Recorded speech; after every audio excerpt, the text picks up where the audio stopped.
All right, let's dive into this International Longshoremen's Association strike, huh? Yeah, it's a big one. 25,000 workers, 36 ports. 36 ports. That's almost half of all the cargo in the U.S., right? It is, yeah. It's a huge chunk. So we're going deep on this one, going way beyond just like the basic headlines. We want to find out how this is going to affect you listening right now. Yeah, and we've got a ton to dig into, right? We've got articles stacked up over here. We've got stuff from NPR, World Cargo News. We even found some stuff on the ILA union website. Yeah, they've got their perspective on things. And get this, we even got our hands on an interview, like an actual interview with Harold Daggett himself. Who's Harold Daggett? He's the president of the ILA, the International Longshoremen's Association. Oh, wow. So we're going right to the source on this one. And what's crazy is this is not just some kind of boring economic story. Right. This is going to affect you.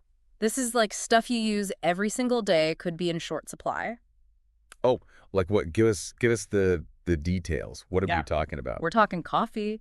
We're talking chocolate, Uh-oh. car parts, Uh, even those bananas you like for your smoothie in the morning. no, those are vital. Yeah, they could be harder to come by, all because of this strike. Okay, I'm getting nervous now. So it's not just empty shelves potentially. No. We're talking delays for businesses, right? Like Yeah. everything's just going to slow down. And then you know what happens when things slow down. Prices go up. Right. Wait. Everything's connected. Exactly. And then the economists, they get worried about this thing called a broader economic slowdown, which basically means things are just going to get more expensive and more difficult for everybody. And it's all because of these supply chains. The supply chains. They're feeling the squeeze. Hmm. Okay, to understand how we even got here, let's rewind a little bit, right? Okay. So picture it. 1963, Harold Daggett. A young guy. Yeah, young guy. Fresh out of the Army, he follows his dad's footsteps onto the docks. Okay. Family business. Joins the ILA, the International Longshoremen's Association. We were just talking about them. This is how long they've been around. Wow. And, back then, this whole containerization thing, like shipping containers, it was just starting out. It was brand new. Yeah. Like revolutionized the way we move stuff around the world. And Daggett, he was there. He actually remembers when his port got their very first container ship. How big was it? You're not going to believe this.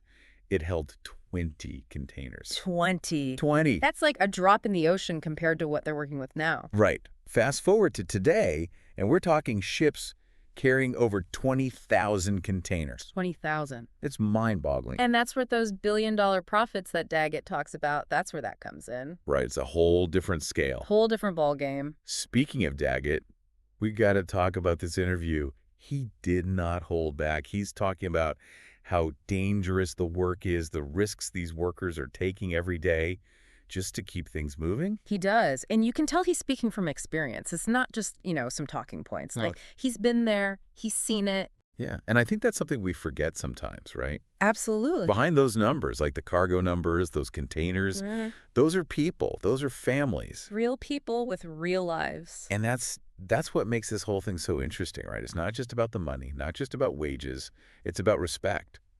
It's about the future of work itself. It's a much bigger picture, for sure. It's like we're watching this clash, between those old school dockyards Daggett was talking about, those old school jobs. Right. And these futuristic automated ports that are popping up everywhere. It's happening fast, too. Super fast. Yeah. It's like we're watching history happen right in front of us. We are. It's a turning point. And this whole thing that Daggett's worried about, the automation thing, that's not just docks, right? Yeah, it's everywhere. It's truck drivers worried about self-driving trucks, people in factories worried about robots doing their job. All these different sectors, all these different industries are kind of facing the same anxiety, you know? Right. What happens to our jobs? What happens when machines just get better, cheaper, faster than us? What are we supposed to do? Right. What do we do? And it's not even just the number of jobs, right? No. Daggett, he was talking about the kinds of jobs Well, too. the skill. Yeah. Are we going to have just a few super trained people who know how to run these robots and that's it? Yeah, that's the big question. That happens to everyone else. Exactly. And then you've got these communities that have been built around these ports for generations. Their whole livelihood, This is their identity. It is. And it's all kind of up in the air right now. Do we retrain people? Do we focus on education for those high-tech jobs? There's no easy answers. No. There really aren't. And then on the other side, you've got, the USMX. Right, the shipping companies. And they're saying, well, it's not just about the money. Of course they say that. They have to compete. They're saying automation is how they stay in the game, how they keep up with, ports in Asia and Europe. Which are already way ahead in terms of automation. Right. But, you look at these shipping companies, and it's hard to, like, feel too bad for them. That are hurting. Right. Billion-dollar profits. Yeah. Billion with a B. Yeah, it's a tough sell. They're telling us they can't afford these workers, but... Something doesn't add up. So, okay, let's get this straight, right? The ILA, they're fighting for their jobs, right? They're worried about being replaced by, like, robots, basically. Yeah, which is a valid fear. Totally. Yeah. And the shipping companies, they're just trying to, keep the machines humming, keep those profits coming in. And stay competitive. That's their argument. Right. But what about, like, the rest of us? We're just stuck in the middle, wondering if we're going to have to, like, ration our coffee. Right. It's like we're all just along for the ride. And it feels like this is about so much more than just, like, wages or automation, right? Oh, absolutely. This gets to the core of, like, what even is work going to look like in the future? What role does technology play in all of this? How does power shift in, this global economy we're all living in?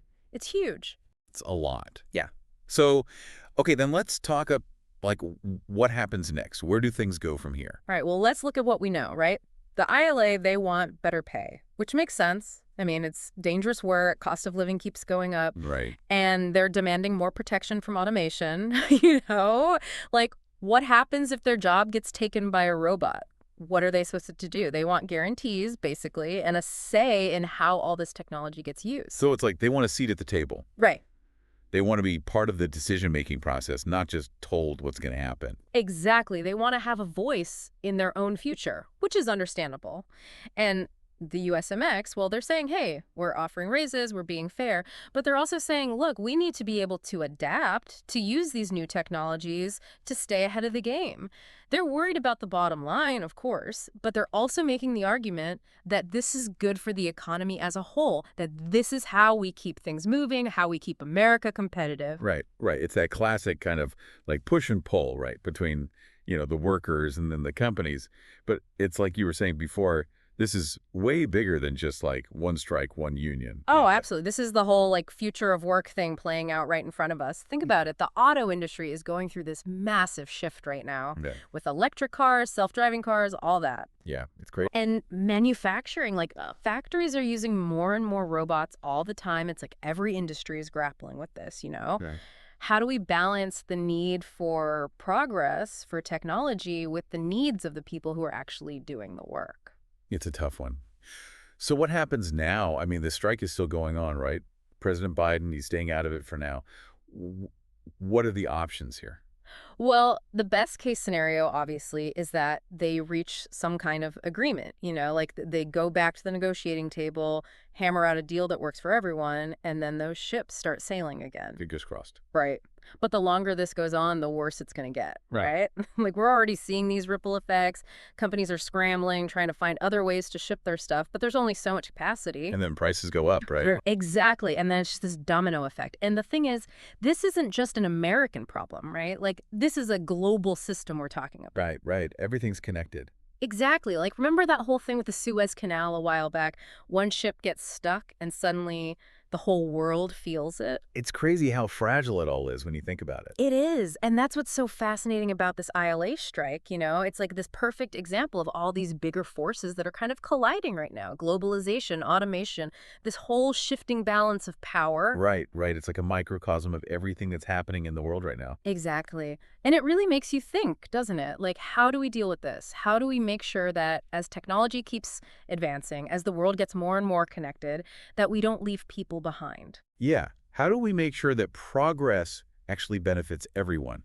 Big questions, tough questions. They are. But, that's what we're all about here on the show, right? Trying to at least understand these issues, even if there aren't any easy answers. Yeah. We give you the information, the different perspectives, and then you can decide for yourself. Right, right. Knowledge is power. That's it. So next time you see a big cargo ship or even just get that Amazon package delivered to your door, think about the people who make that happen. The people behind the scenes. Exactly. Because sometimes, the most important journeys, they're not the ones we take ourselves, but the ones that bring the things we need right to our doorstep. It makes you think, for sure.